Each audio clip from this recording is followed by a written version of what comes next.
I don't have to be making a ton of money every year to really be financially stable.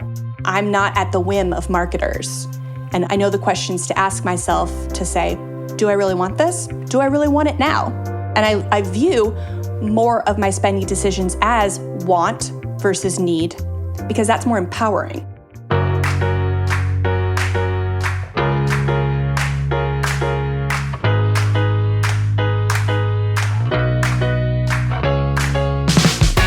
Welcome to The Lisa Show, where we take a good look at life.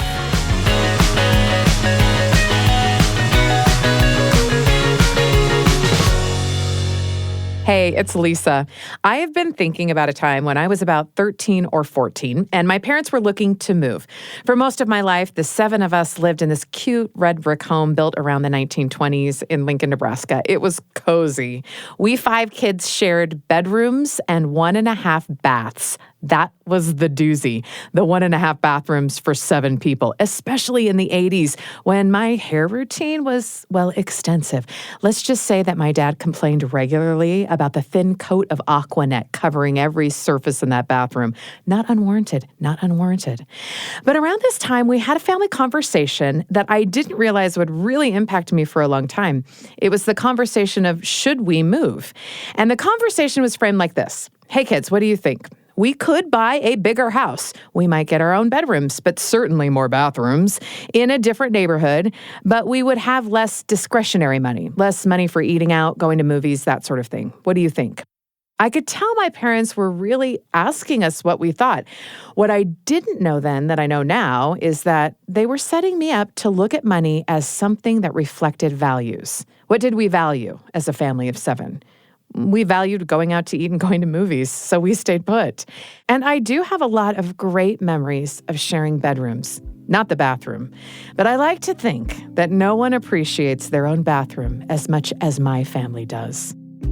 Everyone has a relationship with money that's affected by a lot of things, and everyone needs to buy stuff. But when it comes to personal finance, how you spend money, why, when, well, we tend to keep it to ourselves because there's a lot of shame in it. The good news is it doesn't have to be that way.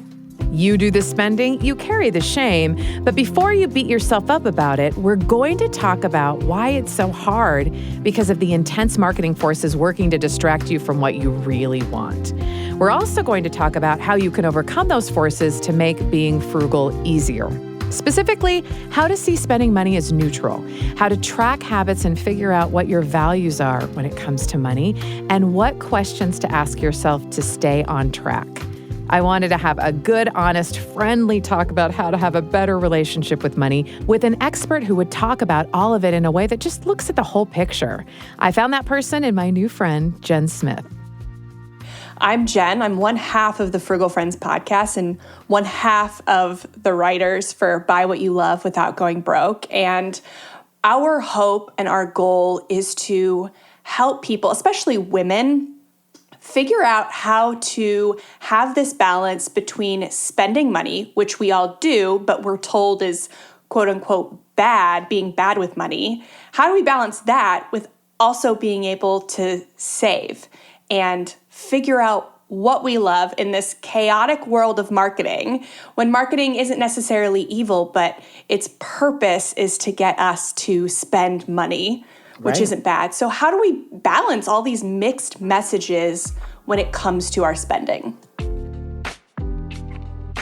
Jen started our conversation a little differently than I expected. When I've had conversations about spending money and frugality, they typically start off by talking about budgeting, making a spreadsheet of needs, savings, or goals. But she started by talking about the idea of what being a good steward is. One of the biggest obstacles in frugality is being good stewards of our resources. Being good stewards of our money, yes, but also being good stewards of our time, which is our only non-renewable resource. And sometimes saving the most amount of money isn't worth the time it takes to get there. But also being good stewards of our natural resources. Some of those are not renewable. So is getting the most money off on something the best for the environment or for people abroad who are producing products? Right from the get-go, Jen acknowledges that we're not just individuals living in our own vacuums when buying stuff we need and want, but that we live in a society and a culture with intense pressure and influence to buy, and that is also good and bad. And if we're going to have a conversation about our personal finance, we can't ignore the water we're swimming in. It's become easier than ever to market products to people. Before, you really just had maybe like print. Everybody read the newspaper, so you'd take out a print ad, and if somebody missed it that day, they missed your ad, right? And so then we progressed and we had TV, we had radio. Now, everybody listening knows we have custom tailored algorithms that are in front of our faces every second of every day. I hate that they know me so well. Right? It's like a love-hate relationship because I love that I'm not getting ads for things that I really don't agree with and that I don't want to see. But then also I'm getting ads for things that could really make me impulse spend very easily. And so that is the goal of marketing. It's twofold. They really do want to sell us things that we need that will improve our lives. That's the reason a lot of these companies were founded, but they also want you to buy the product without fully thinking through if you need it. That's how companies become profitable. And we operate so much in black and white, right? So it's either, so a lot of the times we'll think like, oh, I either need it or I don't. But sometimes there's always a gray area. Maybe this is something I need, but not right now. Maybe this is something I want, and that's okay. A lot of the times we try to justify things like purchases by saying, I need this, when in reality, you don't need it, you want it, it's okay to want it, right? But maybe there's a right time to want it or not get it. Oh, that's an interesting idea because it's something that I think most parents teach their kids, the difference between need and want. Mm-hmm. What do you think it is about that duality that we get wrong? We just love extremes. They're much easier to operate in. The black and white, the yes or no, the need versus want. It's much easier to teach that as well, especially to children who can't fully process nuance. There are nuances to all of these purchases depending on how you feel about money, what you want from life, what you're earning or saving at the current moment. There's all these nuance, but it's just easier to live in black and white versus processing and thinking through the nuance. It's easier to look at things in black and white, but the nuances to all these purchases is something that Jen is really upfront about. Instead of need-want or black-white questions, she is advising us to look at our whole life, not just our budget, when talking about finances. Now, lest you think, oh, it's easy for you to say you're just good at money and you have a healthy relationship with it, but you don't understand how difficult this can be for someone like me, Jen had to come a long way to get to this point. My husband and I paid off $78,000 of debt in 2 years, and we truly did it in a scorched earth approach, spending as little as possible. And on the other side, I really thought that that was going to solve all of my issues with money, all my internal issues. Like, oh, now I don't have to put $500 a month towards my debt or, the $2,000 that we were doing for so long. I am going to feel free in my finances. And it didn't. I still felt guilty every time I spent money on something. I felt guilty because I was like, oh, now I should be saving for a house or paying off my mortgage early or saving for retirement. All these shoulds, right? And so I had to heal afterwards my relationship with spending and saving and investing and even earning, because I was on this endless hamster wheel of trying to earn more. And I really had to ask myself, both in earning and saving and spending, what is enough? We can always strive for more, but we can have contentment without complacency, as long as we know what our enough is. And that was truly what healed my relationship with money and started me down this path of helping people learn how to spend money, not just how to get as much as possible for as little as possible. I just want to jump in here because this idea is exciting for me. For years when money was ridiculously tight, I thought that being good with money meant getting as much as possible for as little as possible. But that often leads to having more stuff. Oh, hey, now would be a great time to go and listen to our episode about home organization and clutter. You're welcome. But this first step is more impactful, and it's something that I can do right now. Asking questions. One of the biggest ways you can ask yourself the right questions is by taking away why phrases. Words have power, and the why questions will often right off the bat put us on the defense. Why do I spend this way? Why do I want this when other people don't? Why can't I be happy? The why word is fine, but we're taking it away when we're trying to process things without judgment, with as much neutrality as possible. So what feeling am I trying to get by purchasing this? Or how am I hoping I will look by purchasing this? So using the whats, the wheres, hows, anything else, asking questions that just don't start with why. Okay. And seeing if you can get to the root causes of why you're buying the things that you are with a little bit more neutrality. And we find looking back on your transactions is a great way to start versus doing this in real time. I love the idea of asking questions with neutrality. Transactions, spending, it's all just data. Look at what it really is.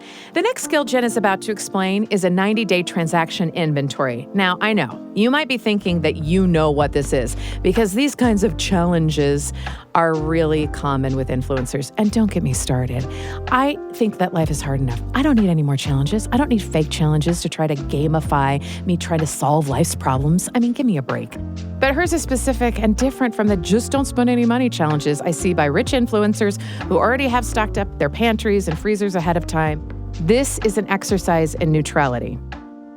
So doing a 90-day transaction inventory is a really good way. You can compile it all in a Google sheet or an Excel sheet, and you can even sort it by like alphabetical. You can see all your Starbucks purchases all together and look at the different days you went, or you can sort it by date. So you can see, oh, on Tuesdays, I tend to spend habitually on this. And so you can sort it whatever ways work for you, and you can start to ask questions about these repeat offenders that, again, the spending is neutral.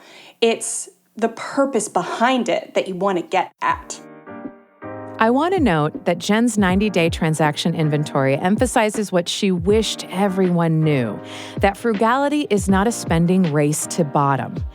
Being frugal means being a good steward. She also told me that this is the easiest place to start when you're overwhelmed with what to do or you think this isn't for you. Just track what you spend, where and when, for 90 days. Observe without judgment. See where your habits are. And then once you have that information, then you can go for a month of a no-spend challenge. Jen explains why these two skills work together. And hint, it's not just that you're not spending, it's also giving your brain the opportunity to get creative. What a no-spend challenge really is a dopamine fast or a dopamine rest. I don't like to say fast. You can't fast and you wouldn't want to fast from dopamine, but it is a rest for your dopamine receptors.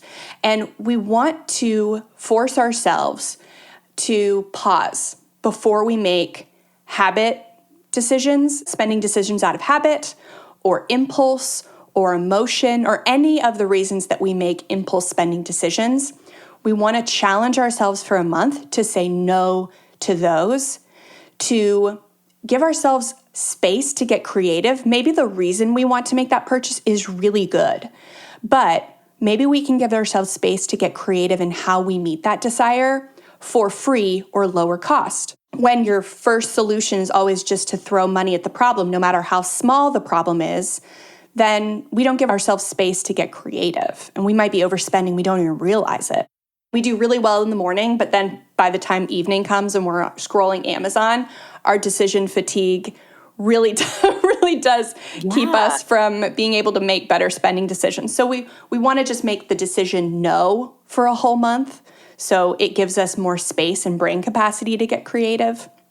And this is how we really go from 90-day transaction inventory, where we're looking at our history, to looking at our spending in the current. Because if we're trying to fix our spending in real time without looking at the past or giving ourselves pause in the present, it can be very overwhelming. It's just very hard to make changes if you're not learning from the past non-judgmentally and then giving yourself a lot of space in the present. And I don't think you need more than a month. A month is fine. A lot of people have written books where they do these no spends for like a year, 2 years.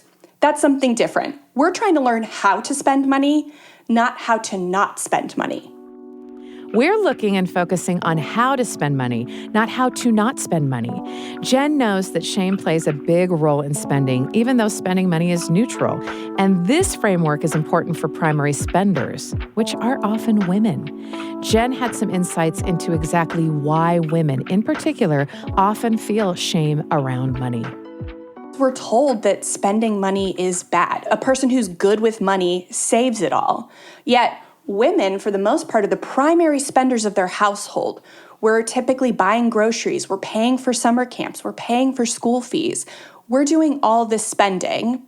And even with a partner who's very supportive, what they don't know all of the expenses that if we're just taking care of them, they're taken care of, right? So there should be a lot of communication. But sometimes when we can get on this repetitive cycle of buying all the stuff and then we buy something that we want that's a little extra, we're like, oh, I'm already spending all of this money and I'm buying this one little thing and extra, when really all of the spending is neutral. It's all necessary. It's all like family spending. We can feel guilty about all these for me luxury or non-discretionary, however you want to say what the purchases are, non-necessary purchases. When again, it's not bad to want little treats, but it makes life fun, something to look forward to. Right. There's a big power in that. The more treats you buy, the less treaty they feel, right? Yeah, right. So how can we balance, how can we get the most and feel like we're getting the most treated, right? That just comes from looking at what you value. After the 90-day transaction inventory, you're able to take a close look at what you value. And now you have some concrete data on how it aligns with the way you spend. Jen outlines 3 phases in redefining your relationship to spending.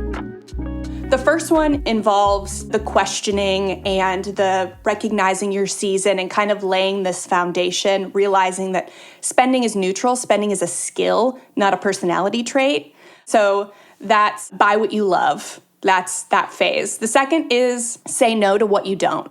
And then the last part is don't go broke. So like, how can we make these decisions to say yes and to say no? How can we make them sustainable and empowering? And a lot of that comes down to outside forces. Like, we don't live in a vacuum.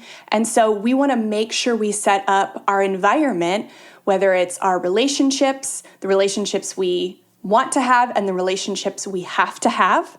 It's our environment, our physical spaces, our schedules, all of that. Making sure we set those up so they support us buying what's aligned with our values and saying no to what is not. I love the 3 phases, doable with small steps. I also love how Jen acknowledges we're not all the same, which is an important idea when you're talking about money, because we compare our financial situations to each other so much without having the full story. I've been overwhelmed by different challenges in different seasons of life, so goals and decisions about money seem like an ever-moving target. But Jen brought up a story that illustrated that you can plan for the changing seasons and give yourself grace and still stay on track on being a wise steward of your resources. So when I was a new mom, like first 6 months, my first son would only sleep in the car seat. So every day, to get him to nap, or just to get him to stop crying, really, I would just go for drives with him. Like, that was the only thing that worked. And so I found myself in a lot of drive-thrus and spending a lot more on gas than I would normally. And instead of feeling guilty that that's where my money was going towards, instead of being able to invest more for retirement or something else that is societally seen as being better with money. I knew I was in a short season, that this is where my values were lying, in having my child not screaming at me. So I knew that that was a season. But I also had to recognize when the season ended, and I had to forego what had become habit.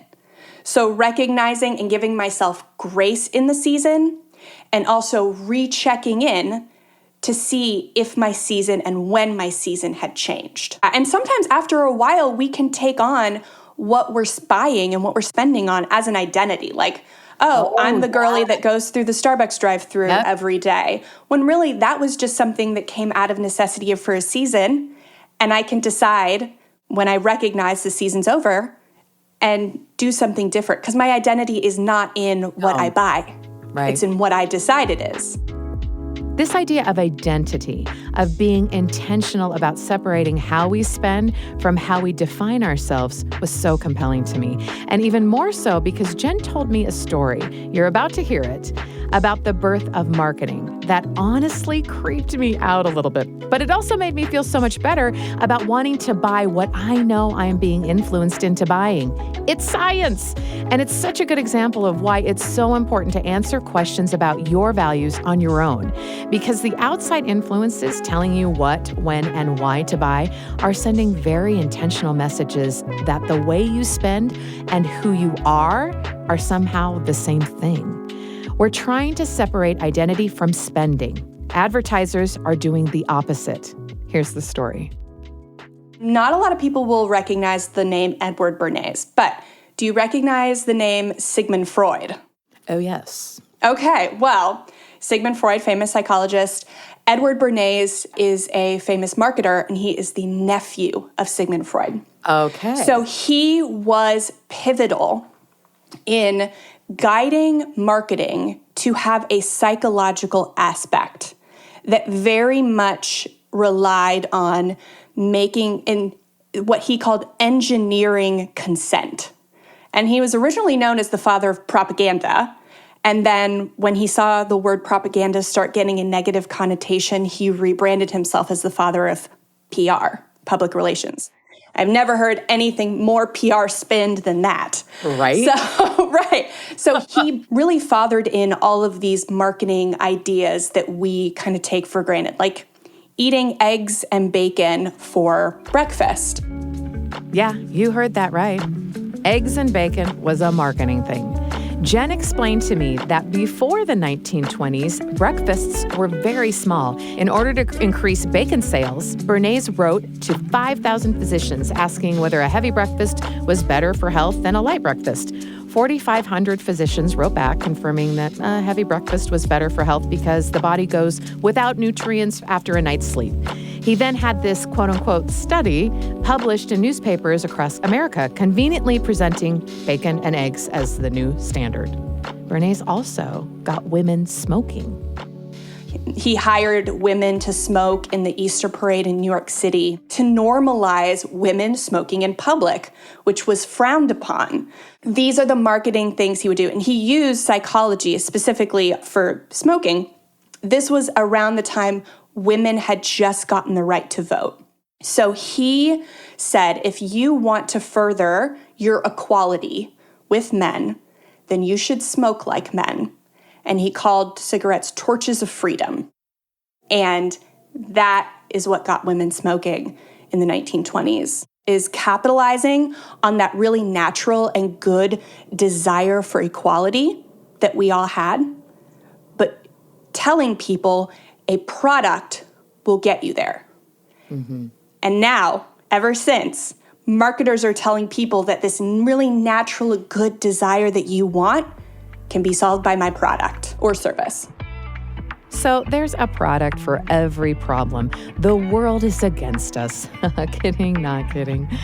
But we are learning to spend better in bite-sized chunks. We are asking better questions. In 3 phases, And after a 90-day inventory and some reflection, we should know our values. But I wanted to dig down a little to see what values Jen was talking about, because we're swimming in corporate values, others' values. So how do we know what are truly ours? When we started realizing our spending all comes down to our values, we were like, okay, so we pull up this list of corporate values and it's like courage, integrity, bravery. And I'm like, I actually don't think that that's it either.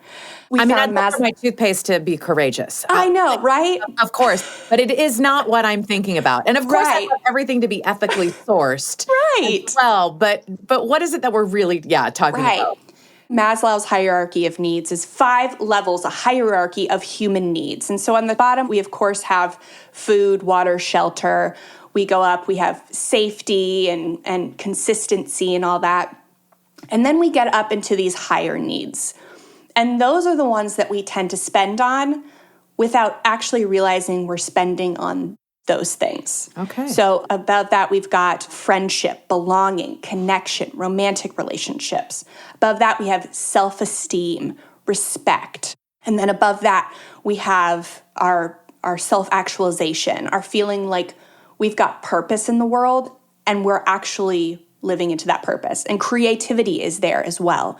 So in reality, we are always trying to meet one of these needs. Even if we haven't fulfilled one level of the hierarchy 100%, if our brain thinks we've gotten enough of it, we'll keep going up the hierarchy to fulfill those needs. It's why we make so many impulse spending decisions on beauty products, fitness products, going out to dinner with friends. It's these wanting to feel good about ourselves, wanting to connect.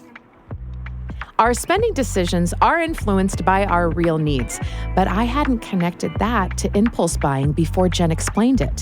When I asked her if there were foundational values connected to those needs, she had a beautiful alliteration to break it down.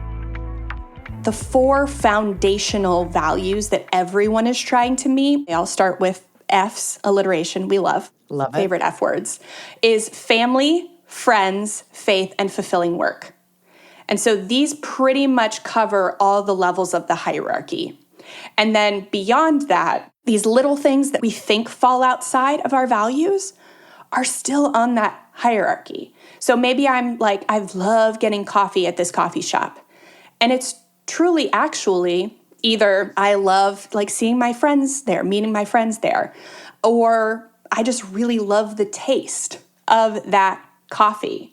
And that's something that's filling me up. That's a passion thing. So they all can fall somewhere on this hierarchy. So when we look to that and we find, okay, what is the deeper purpose that I'm trying to meet by buying this makeup? Do I think my other makeup isn't making me pretty enough and this makeup will?